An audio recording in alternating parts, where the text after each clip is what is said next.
Shalom dan selamat pagi semuanya. Saya bersyukur pada Tuhan karena kita dapat bersama-sama lagi di dalam ibadah keluarga pada pagi hari ini. Dan saat ini kita mau melihat firman Tuhan yang kita dengar bersama-sama.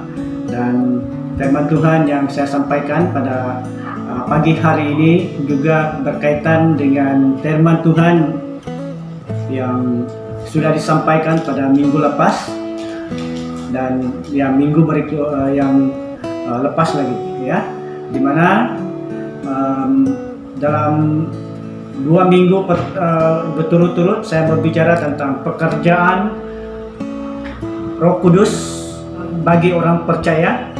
Dan pada bagian yang pertama saya berbicara tentang pekerjaan Roh Kudus sebagai penolong, dan bagian yang kedua itu pekerjaan Roh Kudus sebagai guru.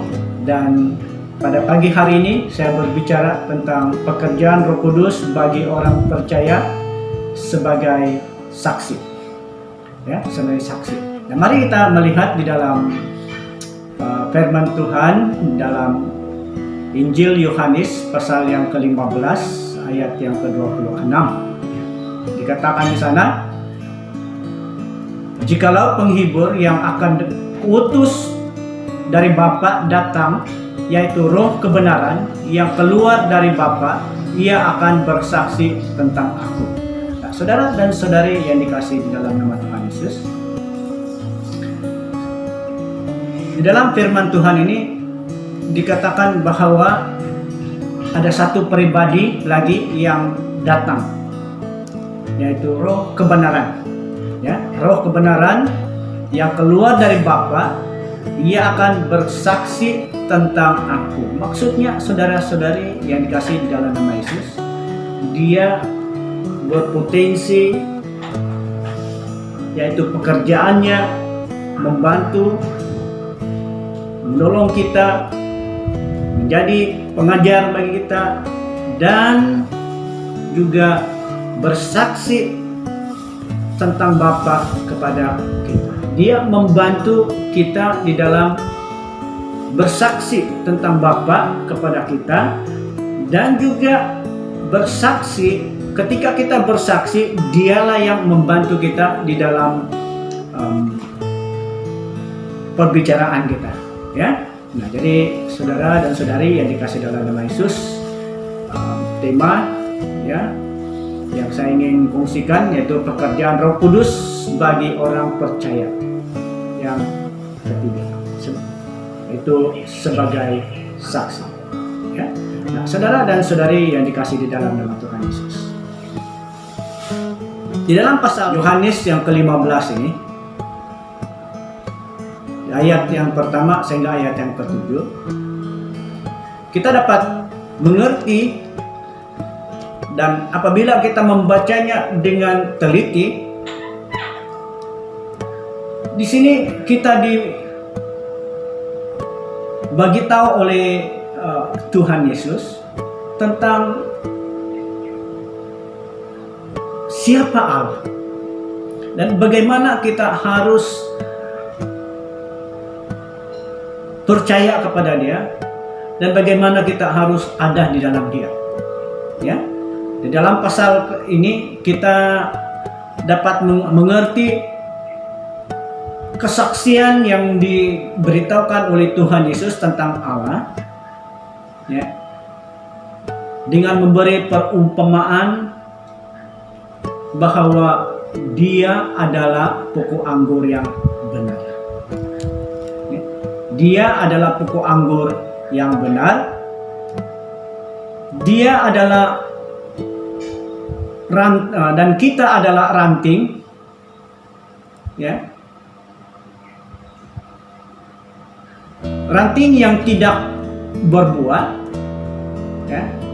Ranting yang berbuah, kita diberitahu di sini, tinggallah di dalam aku. Barang siapa tinggal, ia berbuah banyak. Barang siapa tidak tinggal, dibuang menjadi kering dan dicampakkan lalu dibakar. Nah, ini adalah pemberitahuan atau kesaksian Tuhan yang diberitahukan kepada kita. Nah, jadi di dalam bagian ini saudara dan saudari yang dikasih dalam nama Yesus, ya, kita dibagi tahu. Ya, di pasal ini kita dibagi tahu atau kita diberi kesaksian bagaimana kita harus memiliki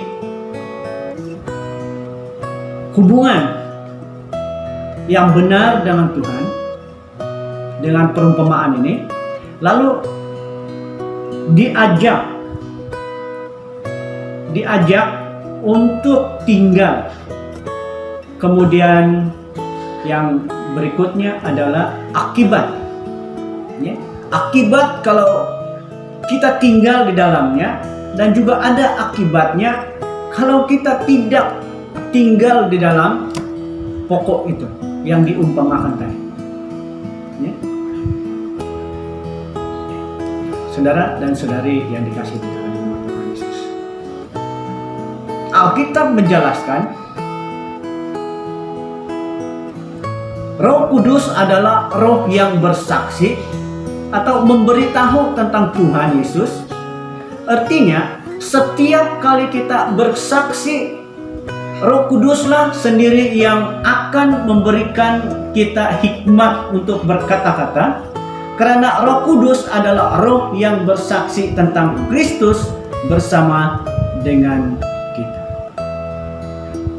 Saudara dan saudari dalam nama Yesus, ada dua perkara yang kita boleh pelajari di sini. Yang pertama, kita disaksikan bahwa Tuhan Yesus memberitahu kepada kita tentang bagaimana orang percaya harus memiliki hubungan secara pribadi dengan Tuhan, dan bagaimana dia boleh tinggal, bagaimana orang percaya itu dapat bersekutu dengan Tuhan, dan ketika dia bersaksi. Ketika kita bersaksi, kita akan ditolong oleh Tuhan. Apa yang harus kita katakan? Apa yang harus kita katakan? Nah, saudara dan saudari yang dikasihi di dalam nama Tuhan, saya memberi satu pengalaman ketika ada satu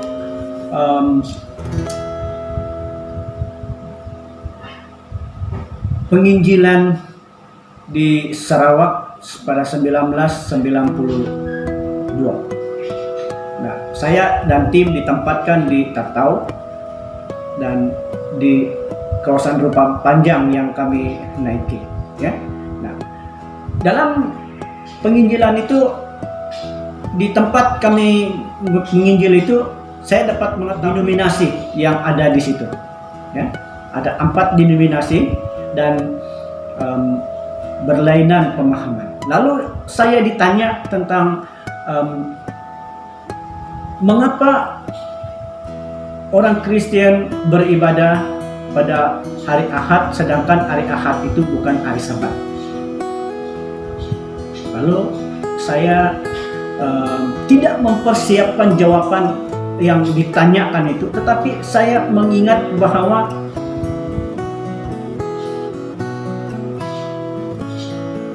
di Malaysia masa cutinya itu hari Ahad. Jadi masa itulah kita dapat beribadah kepada Tuhan. Sedangkan hari Sabat itu adalah bukan hari cuti. Jadi kita tidak dapat beribadah pada waktu. Jadi dengan cukup sederhana saya memberikan penjelasan kepada dia, dan dia dapat memahaminya. Dan saya mengatakan juga bahwa setiap hari pun itu adalah hari Tuhan. Jadi dia sangat senang dengan jawaban itu. Nah, seperti yang saya katakan tadi, bahwa saya tidak mempersiapkan apa-apa jawaban waktu saya ditanya waktu itu. Tetapi itulah yang saya katakan kepada orang itu, dan orang itu dapat memahaminya dengan cukup sederhana dan dia mengerti. Nah, saudara dan saudari, ketika kita bersaksi itu, Roh Kudus akan memberikan kita hikmat bagaimana kita mau bersaksi kepada orang lain. Ya. Jadi di dalam bagian ini tadi di pasal yang ke-15 kita sudah dibagi tahu bahwa Yesus itu adalah pokok anggur yang benar, dan kita dikatakan di dalam ayat yang berikutnya adalah ranting-rantingnya. Lalu Yesus mengajak kita untuk tinggal di dalam Dia yang merupakan dasar iman kita sebagai orang percaya. Jadi di sini juga saudara dan saudari yang dikasih dalam nama Tuhan, diberitahukan tentang akibatnya kalau kita tinggal di dalam Yesus, di mana dikatakan kita akan dibersihkan, dapat berbuah dengan lebih lebat lagi. Dan dikatakan juga bahwa apabila kita meminta sesuatu kepada Tuhan, Dia akan mengabulkan permintaan kita. Itu akibatnya kalau kita tinggal di dalam Tuhan. Nah, pertanyaan sekarang ini, apakah saudara dan saudari tinggal di dalam Tuhan setiap waktu? Di dalam bagian ini juga saudara dan saudari yang dikasih dalam nama Yesus, diberitahukan oleh Tuhan juga akibatnya kalau kita tidak tinggal di dalam Tuhan, di mana ranting itu akan dipotong, dibuang, dan menjadi kering, dan juga dicampakkan lalu dibakar di dalam api. Saudara dan saudari, itu akibatnya. Saudara dan saudari yang dikasih dalam nama Yesus, kita sudah dibagi tahu, kita sudah disaksikan tentang Tuhan yang merupakan dasar dari segala sesuatu. Ya, kita juga sudah disaksikan atau diberitahukan apa yang patut kita lakukan sebagai orang percaya. Kita juga diajak oleh Tuhan dan diberitahukan akibat. Nah, mari saudara kita tinggal di dalam Tuhan dan menyatakan kasih Tuhan di dalam kita sebagai kesaksian kita. Saudara dan saudari dalam Yesus, mari kita melihat di dalam Yohanes, ada 3 ayat yang saya ingin kongsikan. Di dalam Yohanes 14 ayat 26, ya, Yohanes 14:26, kita diingatkan di sini, memperingatkan kepada kita, ya, bahwa Roh Kudus itu yang membantu kita untuk mengingatkan apa yang Tuhan Yesus ingin katakan. Okay. Dan di dalam Yohanes pasal yang ke-16 ayat yang ke-13 sampai ayat yang ke-15, di sini kita dibagi tahu bahwa Roh Kudus yang memimpin kita. Ya. Roh Kudus yang memimpin kita. Dan di dalam 1 Yohanes pasal yang ke-5 ayat yang ke-7, di sini kita dibagi tahu oleh Rasul Yohanes bahwa Roh Kudus itu membantu kita memberi kesaksian. Membantu kita untuk memberi kesaksian. 3 ayat ini sangat membantu kita, sangat menolong kita untuk memahami apa yang disaksikan atau apa yang diberitahukan oleh firman Tuhan kepada kita, bahwa Roh Kudus itu adalah membantu kita bersaksi dan membantu kita dalam kehidupan kita. Dalam Kisah Para Rasul pasal yang pertama ayat yang ke-8, Kisah Para Rasul pasal yang pertama ayat yang ke-8. Saya percaya kita menghafal ayat ini. Ya. Dikatakan di sana, tetapi kamu akan menerima kuasa kalau Roh Kudus turun ke atas kamu, dan kamu akan menjadi saksiku di Yerusalem dan di seluruh Yudea dan Samaria dan sampai ke ujung bumi. Dan saudari yang dikasih di dalam nama Yesus, dikatakan di sini, kita akan menerima kuasa kalau Roh Kudus turun ke atas. Ketika ayat ini dibicarakan Roh Kudus belum lagi turun. Sebab itu kalau Roh Kudus turun ke atas kamu, jadi kita menjadi saksi. Menjadi saksi apa yang Tuhan telah nyatakan di dalam hidup kita sebagai orang yang percaya. Ya. Dan itu juga lah yang akan kita kongsikan, saksikan atau beritahukan kepada keluarga kita. Ya, keluarga kita. Bagi tahu kepada keluarga kita bahwa Tuhan itu adalah penolong kita.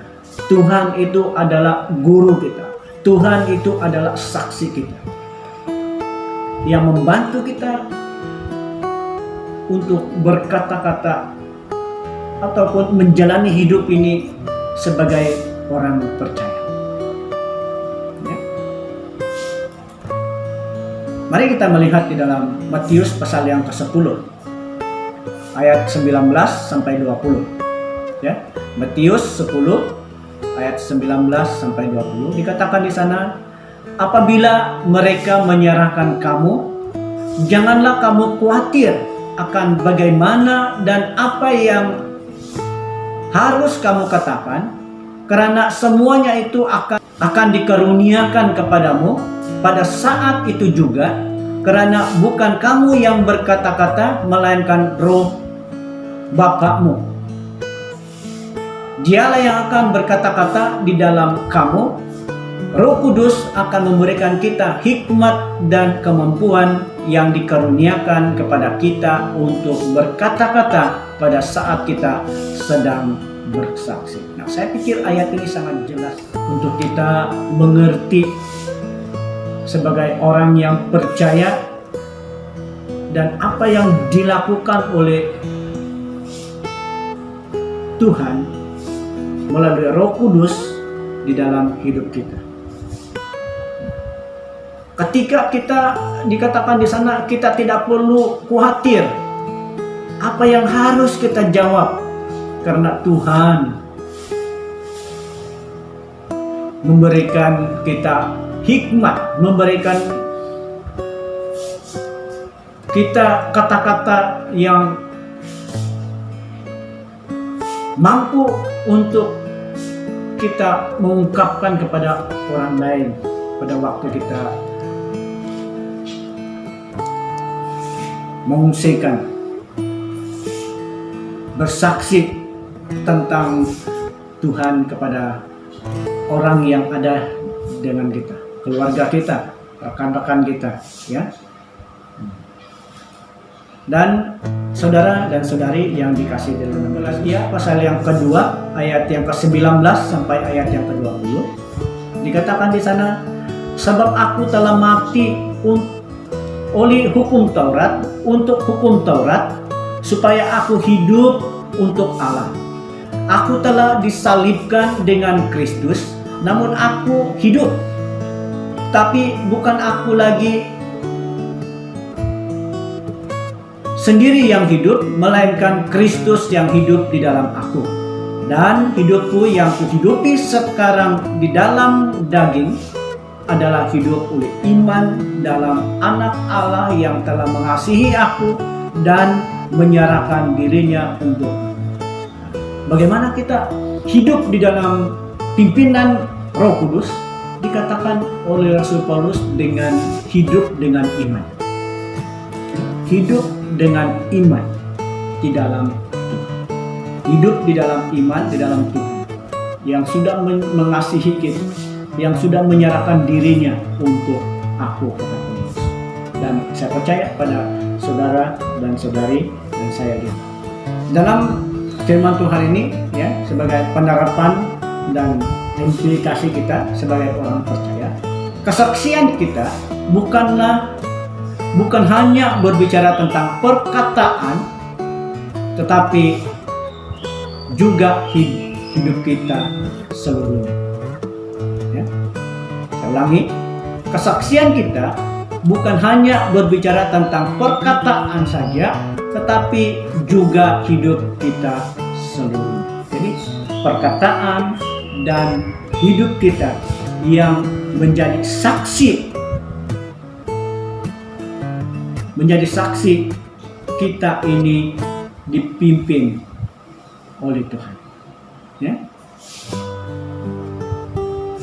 Kalau kita tidak berkata-kata, hidup kita itu juga menjadi saksi, dapat memberitahukan kepada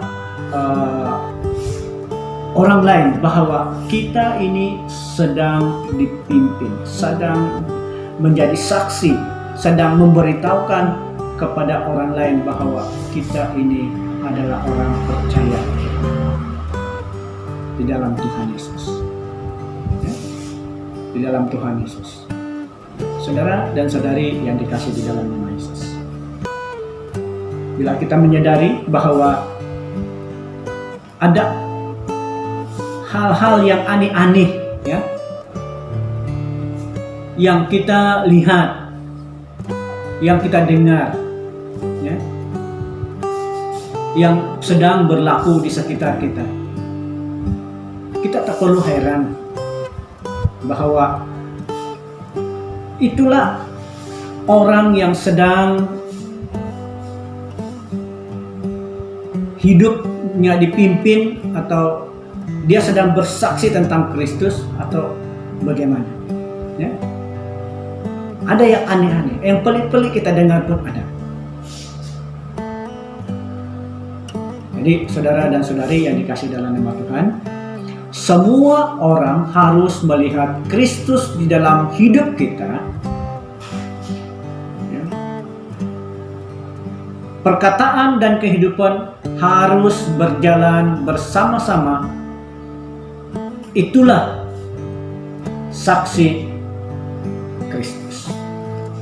Ya, saya ulangi. Semua orang harus melihat Kristus di dalam hidup kita.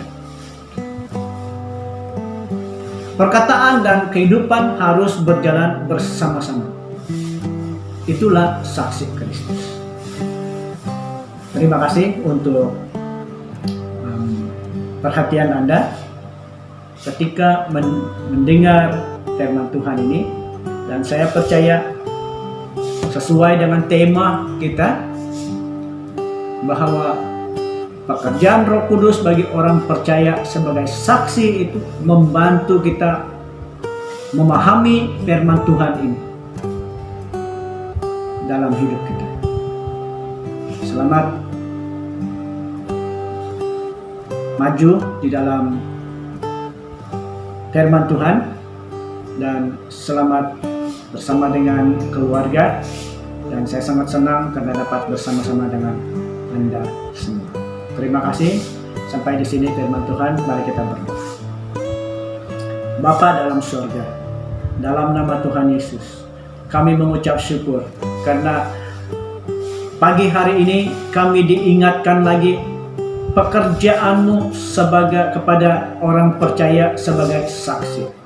Di dalam firman-Mu ini Engkau sedang menyatakan kepada kami bagaimana kami diberi saksi dan dibagi tahu tentang Engkau oleh Yesus, dan apa yang kami lakukan sebagai orang percaya.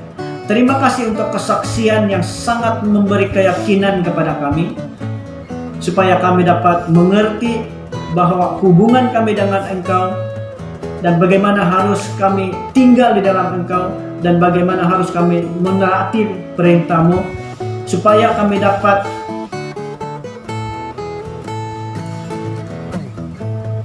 bersama dengan Engkau ketika kami berbicara dengan Engkau, dan bagaimana kami mau bersaksi kepada orang di sekitar kami. Terima kasih Tuhan, karena Engkau Allah yang sangat sempurna, yang tidak pernah membiarkan kami.